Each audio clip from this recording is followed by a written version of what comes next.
안녕하세요. 카이성형외과 이준모 원장입니다. 같은 보형물을 사용해도 결과가 똑같이 나올까요? 당연히 다르게 나오죠. 우리가 요리를 할 때도 다른 재료로 같은 요리법을 쓴다고 해서 같은 요리가 나오지 않잖아요. 일단 준비해 주신 케이스를 보고 정확하게 설명을 드릴 건데요. 극단적인 케이스를 가지고 오신 것 같아요.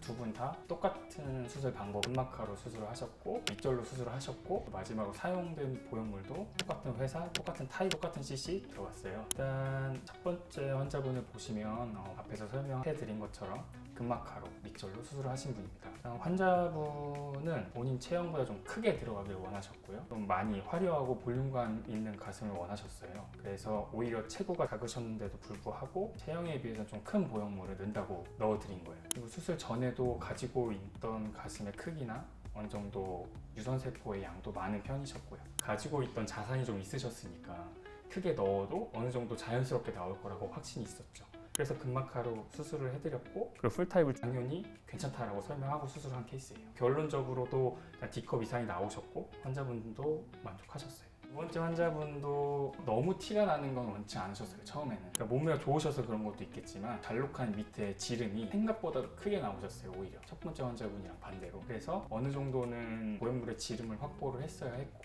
보통 사이즈로 내려가게 되면 CC가 너무 작아지는 거예요. 그래서 풀타입을 권해드렸던 분이시고, 체형은 되게 말라 보이긴 하셨지만 흉곽은 생각보다 덜 걷고, 이 위쪽에 가장 얇은 피부의 두께가 생각보다 꽤 두꺼운 편이셔서 수술 방법도 똑같이 근막하를 선택을 할 수가 있었어요. 그렇게 해서 똑같이 모티바 풀타입 355cc를 넣은 수술을 하였고, 그 결과도 환자분이 만족하는 결과를 얻을 수 있었죠. 결론적으로는 두 분 케이스가 우리가 아까 처음에 궁금했던 게 똑같은 CC를 넣으면 같은 느낌이 나올 거냐라는 거였는데, 어떤 예시 사진이 나갈지 모르겠어요. 근데 여러 사진을 보면 느낌이 너무 다르거든요. 첫 번째 환자분 같은 경우는 되게 화려하고 약간 몸의 굴곡이 훨씬 더 많이 보이는 느낌이라면, 두 번째 환자분 같은 경우는 약간 슬렌더 느낌으로 되게 약간 날씬한 느낌이 더 강조된 느낌으로 나왔어요. 그래서 여기서 제가 설명드리고 싶은 건, 어떤 사람이 이 정도 CC를 해서 이런 느낌이 나왔어요, 이런 용량을 해주세요 라고 오시는 건 틀릴 수도 있다는 얘기를 드리고 싶은 거죠. 본인이 갖고 있는 가슴의 상태라든지 아니면 키라든지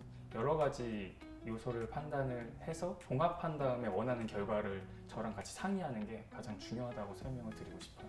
지금까지 카이성형외과의 이준모 원장이었습니다. 감사합니다.